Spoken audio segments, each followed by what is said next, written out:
A trajetória do pianista Antônio de Sá Pereira começou na cidade de Salvador, Bahia, onde nasceu em 1888. Filho de um comerciante de ascendência portuguesa, em 1900, aos 12 anos de idade, foi enviado à Europa para prosseguir com seus estudos. Estudou na França, na Alemanha e na Suíça. Sua passagem pela Europa durou 17 anos. Na Alemanha, cursou o ginasial completo, onde também se destacou no domínio da língua alemã e nos estudos de piano. Em Munique e Berlim, passou por 2 escolas politécnicas, onde cursou Química e Usinagem. Ao fim de 2 anos, abandonou os estudos de Química para dedicar-se exclusivamente à arte musical. Consequentemente, decidiu mudar-se da Alemanha para Paris em 1910, onde matriculou-se na Escola Cantorum, na classe do pianista Ferdinand Motter-Lacroix. De volta à Alemanha, 1 ano depois, agora em Berlim, estudou harmonia e contraponto com Lang Heinrich e piano com Bruno Eisner e Ernest Hudson. Foi na Alemanha onde estabeleceu seus primeiros contatos com a pedagogia de Dalcroze. Em 1912, teve a oportunidade de assistir em Berlim à estreia da ginástica rítmica Dalcroze, época em que começou a aperfeiçoar e a consolidar seus estudos em tal método. Também, quando esteve na Suíça, entre 1915 e 1917, acompanhou por várias vezes as apresentações das classes de Dalcroze em Lausanne, Berna, Zurique e Genebra. Este contato com a técnica de Dalcroze viria a ser fundamental para a pedagogia que Sá Pereira estabeleceria em sua carreira. Sá Pereira retorna ao Brasil em 1917. No ano seguinte, a convite de Guilherme Fontainha, então diretor artístico do Instituto de Belas Artes de Porto Alegre, toma posse como diretor do recém-fundado Conservatório de Música de Pelotas, em que também exerceu o cargo de primeiro professor de piano. A atuação de Sá Pereira em Pelotas, onde permaneceu por 4 anos, deixou profundas marcas nos padrões musicais da cidade, uma vez que não se limitou a ministrar aulas de piano e dirigir a instituição.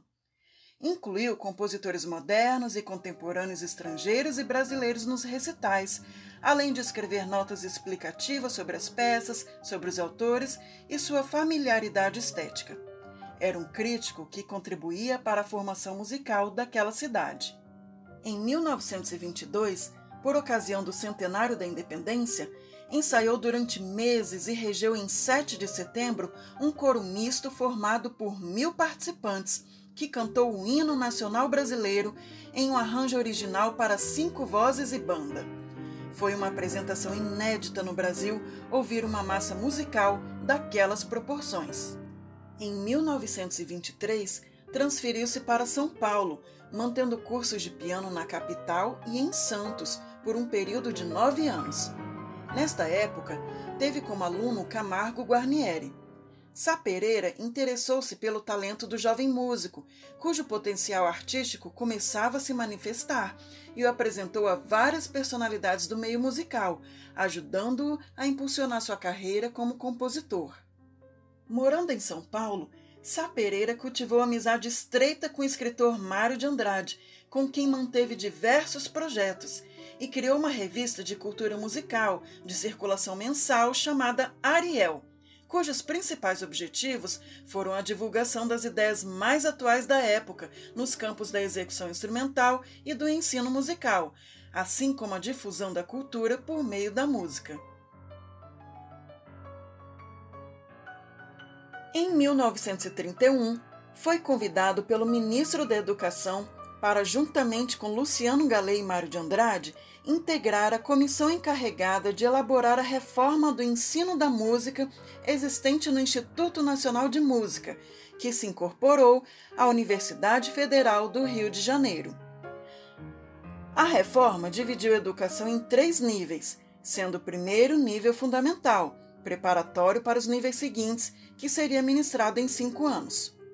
O segundo era o nível geral, que formaria instrumentistas e coristas, ministrado em 2 anos.